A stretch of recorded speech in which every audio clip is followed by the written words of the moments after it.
क्यों है कश्मीर मुद्दा इतना विवादित?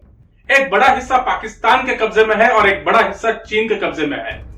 हिंदुस्तान के आजादी के 70 साल बाद भी कश्मीर का नक्शा अधूरा क्यों है? क्या इसमें चाइना पाकिस्तान एक्सिस की कोई साजिश है या इंडिया से ही कोई कूटनीतिक चूक हुई है? क्यों कहा जाता है सियाचिन को दुनिया की सबसे ऊंची रणभूमि? क्यों हिंदुस्तानी जवानों को हड्डियां जमा देने वाली ठंड में महीनों तक लगाने पड़ते हैं सियाचिन के गश्त? आखिर क्यों है सियाचिन हिंदुस्तान, पाकिस्तान और चीन के बीच में विवाद का मुद्दा? क्या आप ये सारी चीजें जानना चाहते हैं? अगर हाँ तो बने रहिए हमारे साथ। दोस्तों, आज के वीडियो में हम चर्चा करेंगे 5 ऐसी भारी गलतियों की जिनकी वजह से हिंदुस्तान को कश्मीर का वो बड़ा हिस्सा गंवाना पड़ा। क्या थी वो 5 गलतियां जिनकी वजह से हजारों हिंदुस्तानी जवानों को बॉर्डर पर अपनी जान गंवानी पड़ी? नमस्कार दोस्तों, मैं हूं स्वप्निल और मैं हूं श्रुति और आप देख रहे हैं स्वप्न स्टडी। तो चलिए दोस्तों, इस चर्चा की शुरुआत करते हैं। और हाँ, चर्चा की शुरुआत करने से पहले इस चैनल को सब्सक्राइब कर लीजिए ताकि इस पूरी चर्चा का आप हिस्सा बन सके।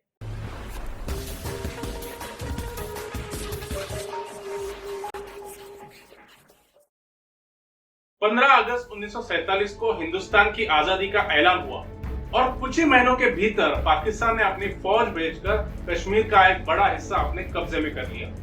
जवाबी हमले में हिंदुस्तानी फौज को रातों रात कश्मीर भेजा गया और उसके बाद जो लड़ाई हुई उसमें हिंदुस्तानी जवान बहुत शौर्य से लड़े। पाकिस्तान के आक्रमण को रोका गया। हिंदुस्तानी जवान पाकिस्तान का आक्रमण रोकने में कामयाब तो हुए, लेकिन कई जवानों ने अपने प्राण भी गंवाए। कश्मीर के उस 74,000 स्क्वायर किलोमीटर क्षेत्र को घेरने के बाद पाकिस्तानी जवानों को मार भगाने का अच्छा मौका हिंदुस्तान के पास था, लेकिन तत्कालीन भारत सरकार ने उस मौके को गंवा दिया और युद्ध विराम घोषित कर दिया। ये थी भारत की सबसे पहली गलती। हिंदुस्तानी फौज पाकिस्तानी सैनिकों को पीछे हटने पर मजबूर कर रही थी, लेकिन उसी समय उन्हें फायरिंग बंद करने के आदेश दिए गए और उस समय दोनों फौजों को जो रेखा भौगोलिक रूप से अलग कर रही थी उसे सीज फायर लाइन घोषित कर दिया गया।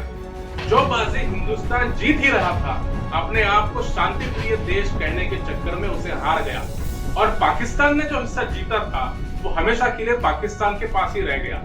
पाकिस्तान ने उस हिस्से के लिए एक सरकार गठित की और उसका एक मुखिया चुन लिया और उसे नाम दिया आजाद कश्मीर, ये दिखाने के लिए कि जो बाकी कश्मीर है, जो हिंदुस्तान के कब्जे में कश्मीर है, वो हिंदुस्तान का हिस्सा नहीं बल्कि उसका गुलाम है। अपनी मातृभूमि का इतना बड़ा हिस्सा दुश्मन के कब्जे में चले जाना, ये बहुत ही गंभीर बात है। ये कोई साधारण बात नहीं है, लेकिन वो हिस्सा वापस मिलने तक लड़ते रहने की बजाय तत्कालीन भारत सरकार ने सफेद झंडा फहराया और युद्ध विराम घोषित कर दिया। ये बहुत ही गंभीर गलती है दोस्तों, क्योंकि जो हिस्सा दुश्मन की मुट्ठी में जा चुका है वो वापस लेना, उसे वापस हासिल करना बहुत ही टेढ़ी खीर साबित होने वाला है। ये एक गलती करने के बाद हिंदुस्तान के हुक्मरानों ने और एक गलती की। सीज फायर लाइन ये टेम्पररी होती है, अस्थायी होती है। ऐसी स्थिति में कोई भी देश हथियारों के दम पर अपना खोया हुआ हिस्सा वापस ले सकता है और उस समय हिंदुस्तान के पास भी ऐसा अधिकार था। हिंदुस्तान पाकिस्तान के खिलाफ जंग छेड़कर अपना खोया हुआ हिस्सा वापस ले सकता था, लेकिन तत्कालीन हिंदुस्तानी सरकार ने ऐसा बिल्कुल नहीं किया और उल्टा दुश्मन के साथ ही सीज फायर लाइन संबंधित एक समझौता साइन कर लिया और ये हिंदुस्तान की दूसरी सबसे बड़ी गलती थी। दोस्तों, बात करते हैं जुलाई 1949 की, यानी कि ठीक 70 साल पहले हिंदुस्तान और पाकिस्तान के बीच में एक समझौता हुआ जिसे हम कराची एग्रीमेंट भी कहते हैं। इस एग्रीमेंट पे हस्ताक्षर करते वक्त हिंदुस्तान और पाकिस्तान के मिलिट्री रिप्रेजेंटेटिव और यूनाइटेड नेशंस के ऑब्जर्वर भी मौजूद थे। ये वही समझौता है जिसके तहत सीज फायर लाइन को ऑफिशियल पहचान दी गई और कश्मीर का भविष्य तय करने वाली लकीर खींच दी गई। लेकिन इस समझौते के कुछ ही दिन पहले कराची में एक और समझौता हुआ जिसे कराची समझौता ही कहते हैं। इस समझौते को साइन करने के लिए 3 पक्षकार थे। एक थे पाकिस्तान के कैबिनेट मंत्री मुश्ताक अहमद कुर्बानी, दूसरे थे पाकिस्तान की डिक्शनरी के अनुसार आजाद कश्मीर के मुखिया मोहम्मद इब्राहिम खान और तीसरे थे Jammu and Kashmir Muslim conference के नेता चौधरी गुलाम अहमद। इस समझौते के अनुसार मोहम्मद इब्राहिम खान और चौधरी गुलाम अहमद ने आजाद कश्मीर और गिलगित बाल्टिस्तान को हमेशा के लिए पाकिस्तान के नाम कर दिया। और कश्मीर की राजनीति को हमेशा के लिए बदल के रख दिया। लेकिन यह ताज्जुब की बात यह है कि इस पूरे समझौते में हिंदुस्तान कहीं था ही नहीं और हिंदुस्तान की प्रेजेंस के बिना कोई भी समझौता एक मजाक ही था। पहले तो पाकिस्तान हिंदुस्तान के एक बड़े हिस्से पर कब्जा करता है, फिर उस हिस्से के लिए एक मुखिया चुना जाता है। उस हिस्से को हिंदुस्तान से अलग करने वाली सीमा रेखा भी खुद पाकिस्तान ही खींच देता है और ऐसे समझौते पर हस्ताक्षर करने के लिए जो तीसरा व्यक्ति है वो ना ही हिंदुस्तान का रक्षा मंत्री है, ना ही हिंदुस्तान का विदेश मंत्री है, बल्कि कश्मीर की किसी लोकल पॉलिटिकल पार्टी का नेता है। ये हिंदुस्तान के लिए बहुत शर्मनाक बात है। मामला हिंदुस्तान की अखंडता का था, लेकिन पूरे पिक्चर में हिंदुस्तान तो कहीं था ही नहीं।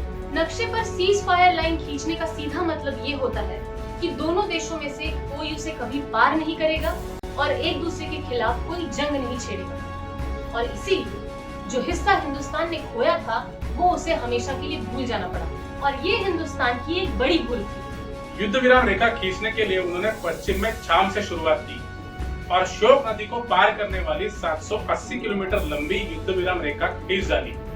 इस रेखा को चिन्हित किया गया NJ9842 नामक सीमा चिन्ह से। अब इस चिन्ह के बाद उत्तर में यह रेखा कहाँ जाती है यह स्पष्ट नहीं किया गया। सिर्फ इतना कहा गया कि उत्तर में यह हिम नदी तक जाएगी और उसके लिए अंग्रेजी के 5 संदिग्ध शब्दों को इस्तेमाल किया गया। ये शब्द थे thence north to the glaciers, यानी कि वो उत्तर में हिम नदी तक जाएगी। अब उत्तर में वो हिम नदी के उद्गम तक जाएगी या मुख तक जाएगी इसको स्पष्ट नहीं किया गया। अब ये 5 संदिग्ध शब्द भविष्य में बहुत बड़ी समस्या पैदा करने वाले थे। NJ9842 के उत्तर में साल्टोरो रेंज नामक एक पर्वतमाला है। 1947 के युद्ध में हिंदुस्तान और पाकिस्तान की सेनाएं इस क्षेत्र में कभी लड़ी ही नहीं थी। इतना ही नहीं बल्कि दोनों देशों का एक भी सैनिक इस पहाड़ी मोर्चे पर कभी गया ही नहीं। यह पर्वतमाला इतनी गगनचुंबी है कि मानवीय बस्ती के लिए इसका कोई भी काम नहीं है। चारों तरफ बर्फ ही बर्फ, यानी कि हरियाली का कोई नामो निशान ही नहीं है। ऊंचाई से उड़ने वाले साइबेरियन क्रेन को छोड़ दिया जाए तो इस पूरे क्षेत्र में एक पंछी भी दिखाई नहीं देता। इस पर्वतमाला के पूरब में सियाचिन नामक एक हिम नदी है और ये हिम नदी भी उन दिनों निर्मनुष्य हुआ करती थी। कोई भी आम नदी पहाड़ों के घाटियों से बहती है, लेकिन ये हिम नदी इतनी ऊंची है कि इसका उद्गम 6500 मीटर ऊंचाई पर है और इसका सफर जहाँ खत्म होता है उसका मुख भी 5500 मीटर की ऊंचाई पर है। इतना दुर्गम और इतना ऊंचा है ये पहाड़ी क्षेत्र। सियाचिन हिम नदी की लंबाई है 76.2 किलोमीटर और चौड़ाई है 10 किलोमीटर। यानी कि दोनों ध्रुवीय प्रदेशों के बाद अगर कोई बड़ा हिम प्रदेश है तो वो ये है सियाचिन हिम प्रदेश। इसीलिए भूगोल के विशेषज्ञ इसे तीसरा ध्रुव कहते हैं। इस दुर्गम प्रदेश में युद्ध विराम रेखा खींचना दोनों ही देशों ने आवश्यक नहीं समझा और समझौते के कागज पर बस इतना लिख दिया कि ये रेखा छाम से लेकर NJ9842 तक खींचने के बाद आगे सियाचिन हिम नदी तक जाएगी। ये बात मान लेना भारत की तीसरी बड़ी गलती। रेखा को नक्शे पर पूरी तरह ना खींचने से पाकिस्तान का क्या नुकसान था? कुछ भी नहीं। उल्टा भविष्य में वो सियाचिन पर अपना दावा मजबूत कर सकता था। वो ये भी कह सकता था कि सीमा रेखा को उत्तर में सियाचिन हिम नदी के मुख तक खींचा जाना चाहिए। अगर ऐसा होता तो पूरा सियाचिन ऑटोमेटिकली पाकिस्तान में चला जाता। वक्त गुजरता गया और दोनों देश सियाचिन को भूलते गए। पाकिस्तान को पहले जम्मू, फिर श्रीनगर और अंत में पूरे कश्मीर पर कब्जा करना था और लद्दाख जीत लिया जाए तो सियाचिन भी ऑटोमेटिकली पाकिस्तान के कब्जे में जा सकता था। चीन जैसा शक्तिशाली देश अगर मदद करे तो हिंदुस्तान को एक तगड़ा सबक सिखाया जा सकता था और इसीलिए पाकिस्तान ने चीन के साथ रोटी बेटी के व्यवहार प्रस्तावित करना शुरू कर दिया और 1947 में जीते हुए कश्मीर का लगभग 5000 चौरस किलोमीटर क्षेत्र चीन को दहेज में दे दिया और 2 मार्च 1963 को चीन ने उस पर कब्जा भी कर लिया और पाकिस्तान को हिंदुस्तान पर आक्रमण करने के लिए उकसा भी दिया। परिणाम स्वरूप दोनों देशों में फिर से युद्ध हुआ। 22 दिन चले इस युद्ध में प्राइम मिनिस्टर लाल बहादुर शास्त्री के जवानों के सामने पाकिस्तानी जवान ढेर हो गए और विश्वासघाती चीन, जिसने मदद का आश्वासन पाकिस्तान को दिया था, वो चुपचाप तमाशा देखता रहा। चीन ने भारत को धमकी तो दी थी, लेकिन लड़ने की हिम्मत नहीं की। 1971 में दोनों देशों के बीच में फिर से युद्ध हुआ। अभूतपूर्व विजयी पताका लहराते हुए हिंदुस्तान ने पाकिस्तान के 92,753 जवानों को युद्ध बंदी बना लिया। अब ऐसे में विजेता हिंदुस्तान कश्मीर का नया सुधारित नक्शा पाकिस्तान से जबरन मंजूर करवा सकता था, लेकिन हिंदुस्तान ने ऐसा नहीं किया और ये थी हिंदुस्तान की चौथी बड़ी गलती। दुर्भाग्यवश 1947 की गलती को फिर से दोहराया गया। पाकिस्तान के तानाशाह जनरल याह्या खान को जंग में मिली हार के कारण अपना पद छोड़ना पड़ा और उसके बाद सत्ता में आए जुल्फिकार अली भुट्टो को अपनी सत्ता टिकाने के लिए 92,753 कैदियों को भारत से छुड़वाना जरूरी बन गया और इसीलिए जून 1972 में भारत की तत्कालीन प्रधानमंत्री श्रीमती इंदिरा गांधी के साथ शांतिपूर्वक चर्चा करने के लिए उसे मजबूरन शिमला आना पड़ा। इंदिरा गांधी चाहती थी कि आपसी सहमति से युद्ध विराम रेखा को अंतर्राष्ट्रीय सीमा में तब्दील किया जाए। इसका मतलब यह था कि 1947 में भारत ने जो कश्मीर का हिस्सा खोया था उसे भारत को हमेशा के लिए भूलना पड़ेगा और पाकिस्तान ने कश्मीर का जो हिस्सा इल्लीगली हासिल किया था उसे औपचारिक रूप से पाकिस्तान को देना पड़ेगा। लेकिन इसका एक फायदा ये भी था कि उसके बाद पाकिस्तान हिंदुस्तान के कश्मीर पर भविष्य में कभी भी दावा नहीं कर पाता और परिणाम स्वरूप जिस कश्मीर विवाद ने आजादी के बाद 24 सालों में 3 युद्धों को न्योता दिया, उसका अस्तित्व ही नहीं रहता। पॉलिटिकल पंडितों के अनुसार इसी धारणा से प्रेरित होकर इंदिरा गांधी जी ने जुल्फिकार अली भुट्टो के सामने एक प्रस्ताव रखा, लेकिन जुल्फिकार अली भुट्टो धूर्त राजनीतिज्ञ था। उसने इंदिरा जी का ये प्रस्ताव कबूल तो नहीं किया, लेकिन ठुकराया भी नहीं। इंदिरा जी के पास उस समय 92,753 तुर्क के इक्के जो थे, इसीलिए वो उन्हें नाराज नहीं करना चाहते थे और इसीलिए युद्ध विराम रेखा को एक ही झटके में अंतर्राष्ट्रीय सीमा में तब्दील ना करके उसे 2 पड़ाव में तब्दील करने का प्रस्ताव भुट्टो ने रखा। पहले पड़ाव में युद्ध विराम रेखा को लाइन ऑफ कंट्रोल कहा जाए और फिर दूसरे पड़ाव में अंतर्राष्ट्रीय सीमा बना दिया जाए, ऐसा भुट्टो का प्रस्ताव था। इंदिरा जी ने भुट्टो से पूछा, क्या हम सच में यह समझौता हुआ है ये मानकर आगे जा सकते हैं? लेकिन भारत तो छोड़ो, खुद पाकिस्तान में ही जो विश्वास पात्र नहीं है, उस भुट्टो ने जवाब दिया, आप मुझ पर भरोसा रखें। इंदिरा जी ने आंखें मूंद कर उस समझौते पर हस्ताक्षर किए। चूसे हुए गन्ने के भूसे की तरह इस समझौते की वजह से कुछ ही दिनों में सियाचिन का हिम प्रदेश रणभूमि बनने वाला था। परिस्थितिवश ऐसी रणभूमि जिसके युद्ध का कभी भी युद्ध विराम नहीं होने वाला था। शिमला समझौते के बाद हिंदुस्तान और पाकिस्तान के नायब सेनापतियों के बीच में एक मीटिंग हुई।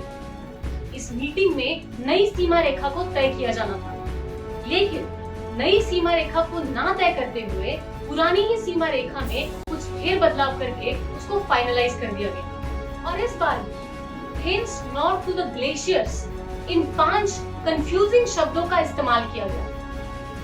हिंदुस्तान और पाकिस्तान के बीच में सियाचिन हिम नदी विवाद का मुद्दा कभी नहीं थी और इससे आगे भी ये विवाद का मुद्दा कभी नहीं होगी, ये मान लेना हिंदुस्तान की 5वीं बड़ी भूल थी।